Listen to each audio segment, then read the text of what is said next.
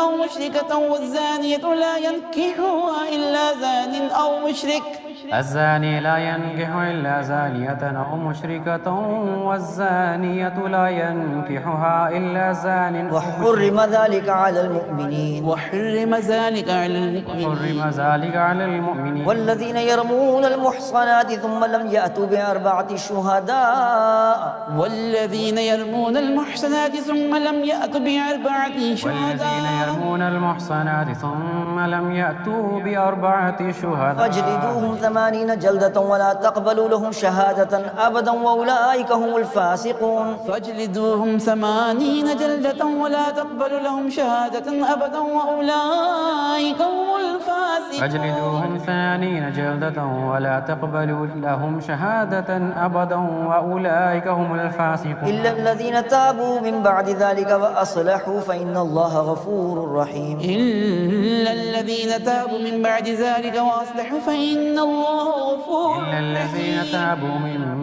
بعد ذلك وأصلحوا فإن الله غفور رحيم والذين يرمون أزواجهم ولم يكن لهم شهداء إلا أنفسهم والذين يرمون أزواجهم ولم يكن لهم شهداء إلا أنفسهم والذين يرمون أزواجهم ولم يكن لهم شهداء إلا أنفسهم فشهادة أحدهم 4 شهادات بالله إنه لمن الصادقين فشهادة أحدهم 4 شهادات بالله إنه لمن فشهادة أحدهم 4 شهادات بالله إنه لمن الصادقين والخامسة أن لعنة الله عليه إن كان من الكاذبين والخامسة أن لعنة الله عليه إن كان من الكاذبين والخامسة أن لعنة الله عليه إن كان من الكاذبين ويدرأ عنها العذاب أن تشهد 4 شهادات بالله إنه لمن الكاذبين ويدرأ عنها العذاب أن تشهد 4 شهادات بالله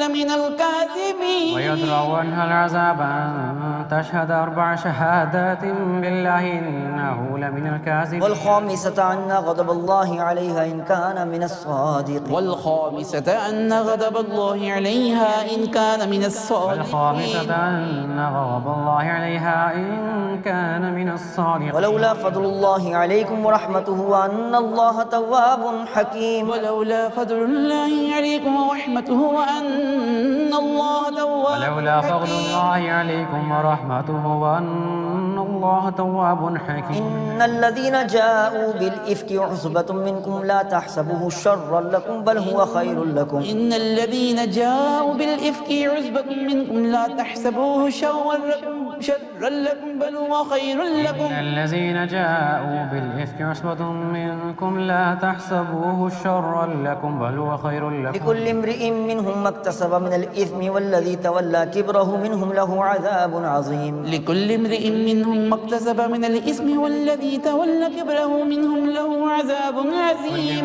منهم ما اكتسب من الإثم والذي تولى كبره منهم له عذاب عظيم. لولا إذ سمعتموه ظن المؤمنون والمؤمنات بأنفسهم خيرا وقالوا هذا إفك مبين. لولا إذ سمعتموه ظن المؤمنون والمؤمنات بأنفسهم خيرا وقالوا هذا إفك مبين. لولا إذ سمعتموه ظن المؤمنون والمؤمنات بأنفسهم خيرا وقالوا هذا إفك مبين. لولا جاءوا عليه ب4 شهداء فإذ لم يأتوا بالشهداء فأولئك عند الله هم الكاذبون. لولا جاءوا عليه ب4 شهداء فإذ لم يأتوا بالشهداء فأولئك عند الله هم الكاذبون. لولا جاءوا عليه ب4 شهداء فإذ لم يأتوا بالشهداء فأولئك عند الله هم الكاذبون. ولولا فضل الله عليكم ورحمته في الدنيا والآخرة لمسكم فيما أفضتم فيه عذاب عظيم. ولولا فضل الله عليكم ورحمته في الدنيا والآخرة لمسكم فيما أفضتم فيه ولولا فضل الله عليكم ورحمته في الدنيا والآخرة لمسكم فيما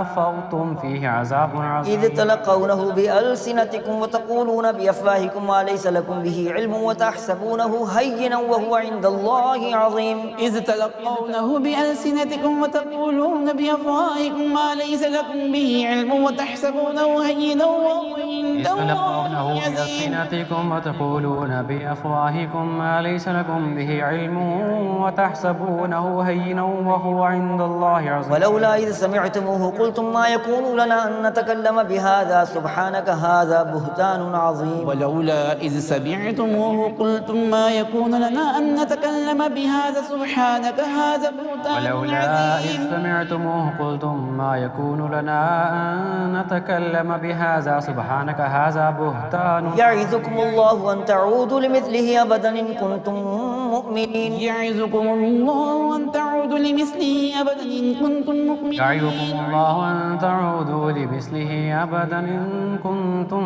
مؤمنين. ويبين الله لكم الآيات والله عليم حكيم. ويبين الله لكم الآيات والله عليم. ويبين الله لكم الآيات والله عليم حكيم. الله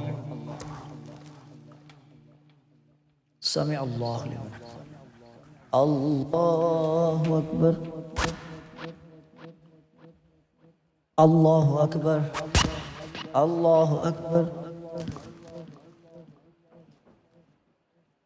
الله أكبر.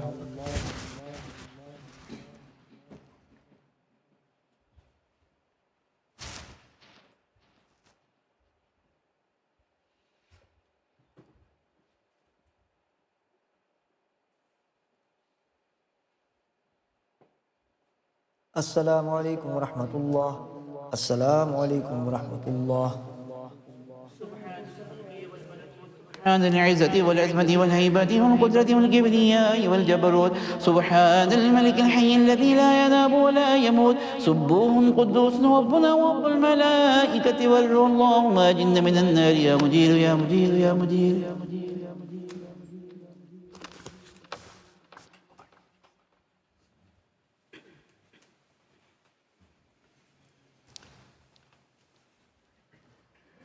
الله أكبر.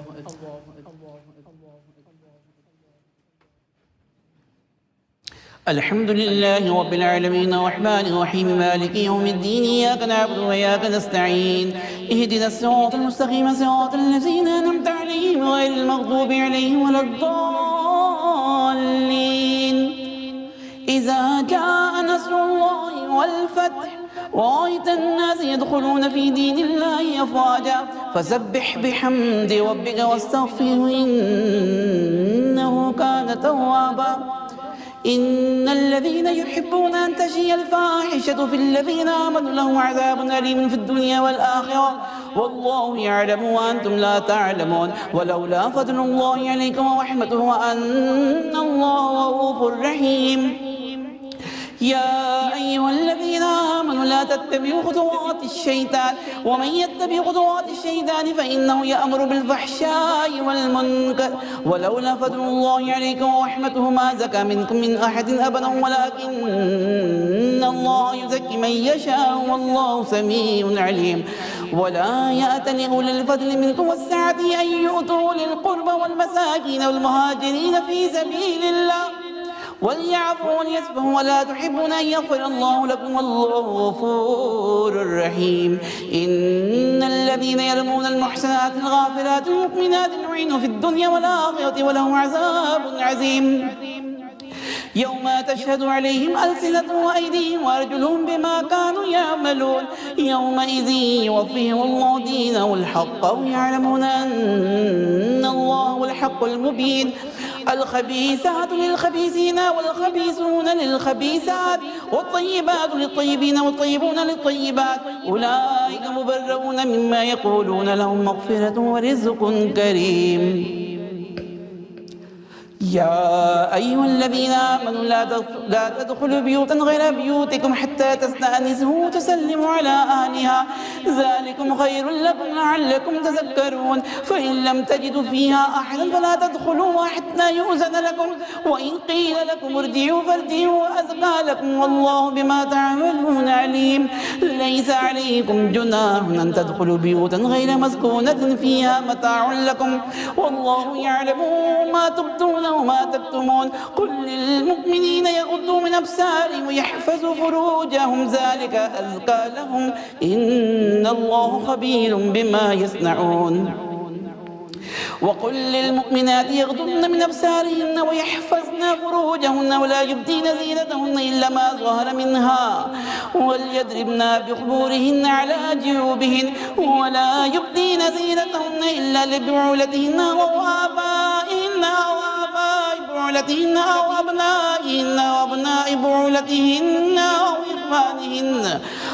إخوانهن أو بني إخوانهن أو بني أخواتهن أو نسائهن أو ما ملكت أيمانهن في التابعين غير أولي الإربة من الرجال وفي الطفل الذين لم يظهروا على عورات النساء ولا يضربن بأرجلهن ليعلم ما يخفين من زينتهن وتوبوا إلى الله جميعا أيها المؤمنون لعلكم تفلحون وأنكحوا الأيام منكم والصالحين من عبادكم وإمائكم إن يكونوا فقراء يغنيهم الله من فضله والله واسع عليم وليستعفف الذين لا يجدون نكاحا حتى يغنيهم الله من فضله والذين يبتغون الكتاب مما ملكت أيمانكم فكاتبوهم إن علمتم فيهم خيرا وآتوهم من مال الله الذي آتاكم ولا تكرهوا فتياتكم على البغاء إن أردنا تحسنا لتبتغوا عرض الحياة الدنيا وما يكرهن فإن الله من بعد إكراههن غفور رحيم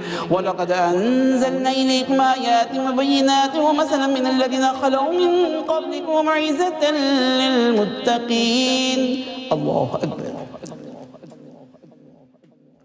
سمع الله لمن حمده الله أكبر الله أكبر الله أكبر الله أكبر الحمد لله رب العالمين الرحمن الرحيم مالك يوم الدين إياك نعبد وإياك نستعين اهدنا الصراط المستقيم صراط الذين أنعمت عليهم غير المغضوب عليهم ولا الضالين إذا جاء والفتح ورأيت الناس يدخلون في دين الله أفواجا فسبح بحمد ربك واستغفره إنه كان توابا. الله نور السماوات والأرض مثل نوره كمشكاة فيها مصباح المصباح في زجاجة الزجاجة كأنها كوكب دري يوقد من شجرة مباركة زيتونة لا شرقية ولا غربية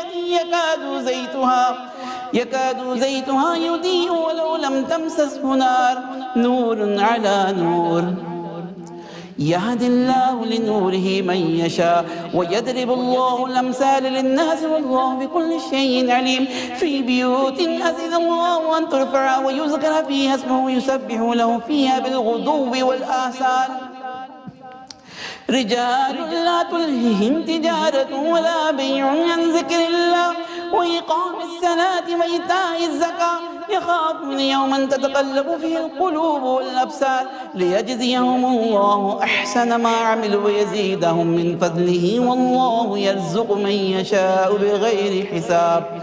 والذين كفروا أعمالهم كسراب بقيعة يحسبه الزمان ماء حتى إذا جاءه لم يجده شيئا ووجد الله عنده فوفاه حسابه والله سريع الحساب.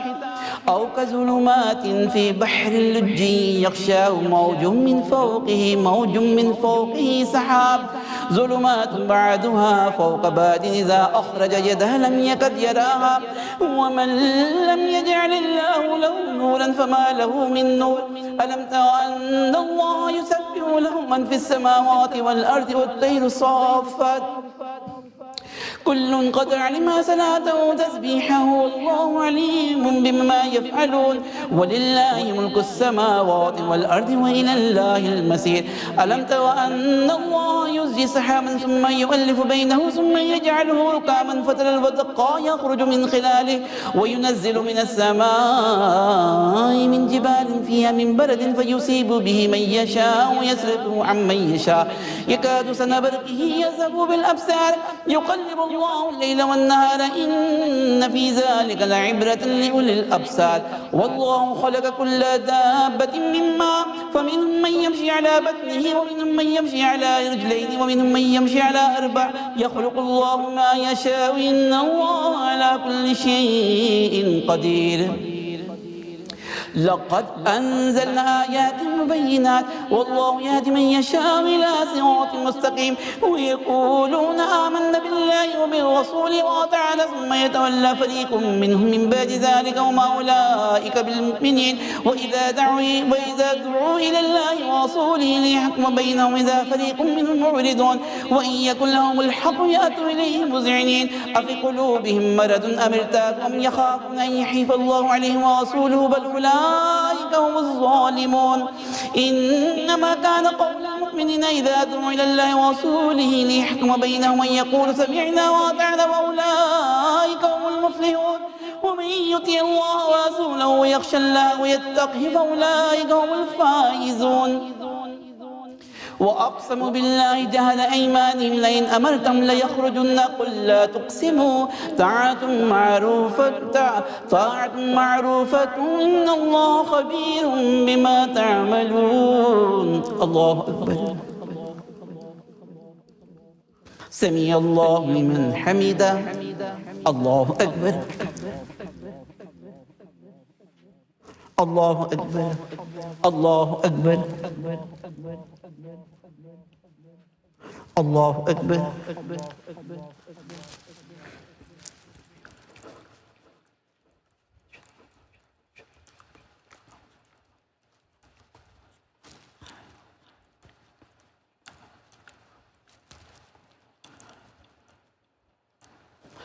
السلام عليكم ورحمة الله. السلام عليكم ورحمة الله.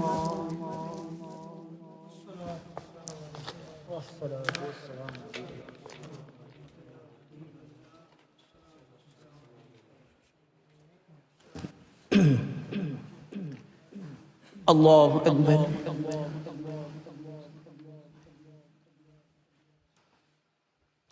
الحمد لله رب العالمين الرحمن الرحيم مالك يوم الدين إياك نعبد وإياك نستعين اهدنا الصراط المستقيم صراط الذين أنعمت عليهم غير المغضوب عليهم ولا الضالين إذا جاء نصر الله والفتح ورأيت الناس يدخلون في دين الله أفواجا فسبح بحمد ربك واستغفره إنه كان توابا قل أطيعوا الله وأطيعوا الرسول فإن تولوا فإنما عليه ما حمل وعليكم ما حملتم وإن تطيعوا تهتدوا وما على الرسول إلا البلاغ المبين وعد الله الذين آمنوا منكم وعملوا الصالحات ليستخلفنهم في الأرض كما استخلف الذين من قبلهم ولا يمكنن لهم دينهم الذي ارتضى لهم ولا يبدلنهم من بعد خوفهم أمنا يعبدونني لا يشركون بي شيئا ومن كفر بعد ذلك فأولئك هم الفاسقون وأقيموا الصلاة وآتوا الزكاة وأطيعوا الرسول لعلكم ترحمون ولا تحسبن الذين كفروا معجزين في الأرض ومأواهم النار ولبئس المصير يا أيها الذين آمنوا ليستأذنكم الذين ملكت أيمانكم والذين لم يبلغوا الحلم منكم 3 مرات من قبل صلاة الفجر وحين تدعون ثيابكم من الظهيرة ومن بعد صلاة العشاء 3 عورات لكم ليس عليكم ولا عليهم جناح بعدهن طوافون عليكم بعضكم على بعض كذلك يبين الله لكم الآيات والله عليم حكيم وإذا بلغ الأطفال منكم الحلم فليستأذنوا كما استأذن الذين من قبلهم كذلك يبين الله لكم آياته والله عليم حكيم والقواعد من النساء اللاتي لا يرجون نكاحا فليس عليهن جناح أن يدعن ثيابهن غير متبرجات بزينة وأن يستعففن خير لهن والله سميع عليم ليس على الأعمى حرج ولا على الأعرج حرج ولا على المريض حرج ولا على أنفسكم أن تأكلوا من بيوتكم أو بيوت آبائكم أو بيوت أمهاتكم أو بيوت إخوانكم أو بيوت أخواتكم أو بيوت أعمامكم أو بيوت عماتكم أو بيوت أخوالكم أو بيوت خالاتكم أو ما ملكتم مفاتحه صديقكم ليس عليكم جناح أن تأكلوا جميعا أو أشتاتا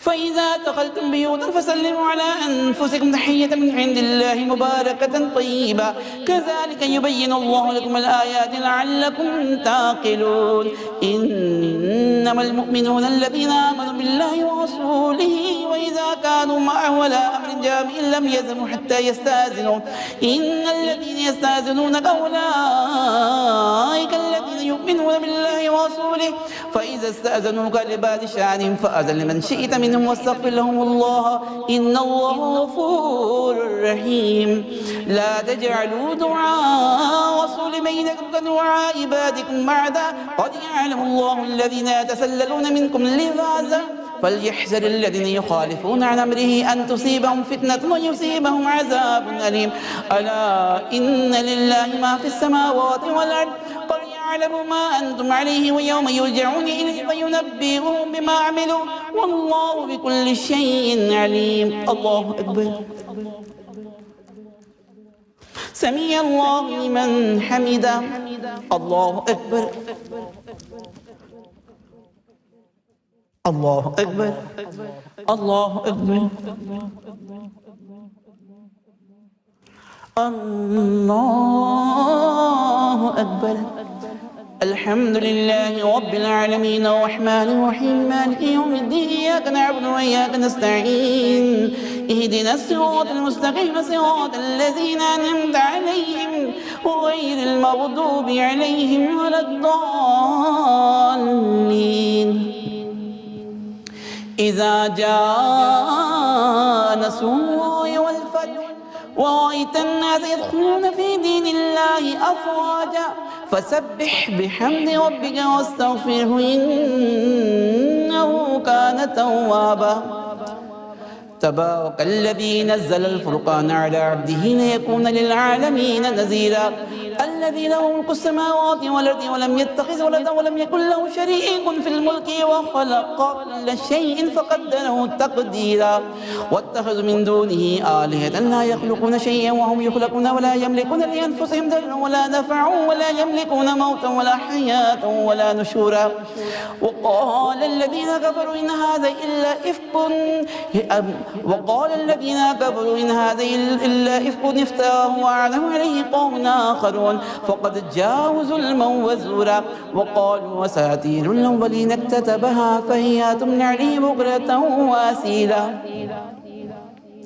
قل أنزله الذي يعلم السر في السماوات والأرض إنه كان غفورا رحيما وقالوا ما لهذا الرسول يأكل الطعام ويمشي في الأسواق لولا أنزل إليه ملك فيكون معه نذيرا أو يلقى إليه كنز أو تكون له جنة يأكل منها وقال الظالمون إن تتبعون إلا رجلا مسحورا انظر كيف ضربوا لك الأمثال فضلوا فلا يستطيعون سبيلا تبارك الذي إن شاء جعل لك خير من ذلك جنات تجري من تحتها الأنهار ويجعل لك قصورا بل كذبوا بالساعة وأعتدنا لمن كذب بالساعة سعيرا إذا رأتهم من مكان بعيد سمعوا لها تغيظا وزفيرا وإذا ألقوا منها مكانا ضيقا مقرنين دعوا هنالك سبورا لا تدعوا اليوم سبورا واحدا وادعوا سبورا كثيرا قل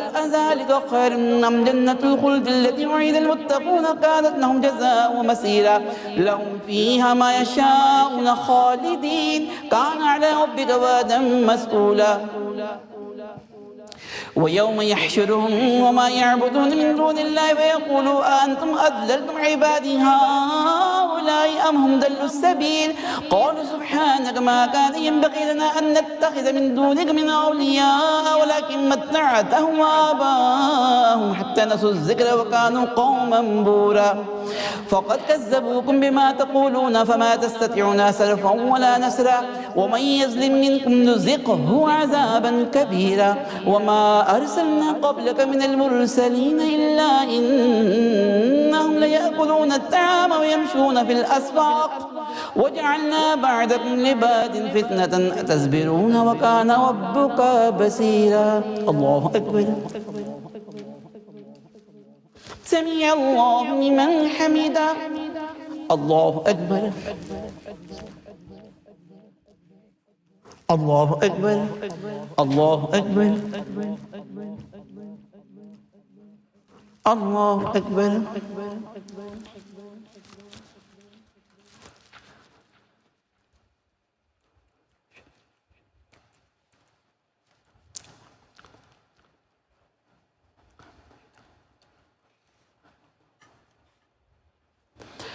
السلام عليكم ورحمة الله السلام عليكم ورحمة الله سبحان ذي الملك والملك سبحان ذي العزة والعظمة والهيبة والقدرة والكبرياء والجبروت سبحان الملك الحي الذي لا ينام ولا يموت سبوح قدوس ربنا ورب الملائكة والروح اللهم أجرنا من النار يا مجير يا مجير يا مجير اللهم ربنا من اللهم صل على سيدنا ومولانا محمد وعلى آل سيدنا ومولانا محمد وبارك وسلم اللهم ربنا آتنا في الدنيا حسنة وفي الآخرة حسنة وقنا عذاب النار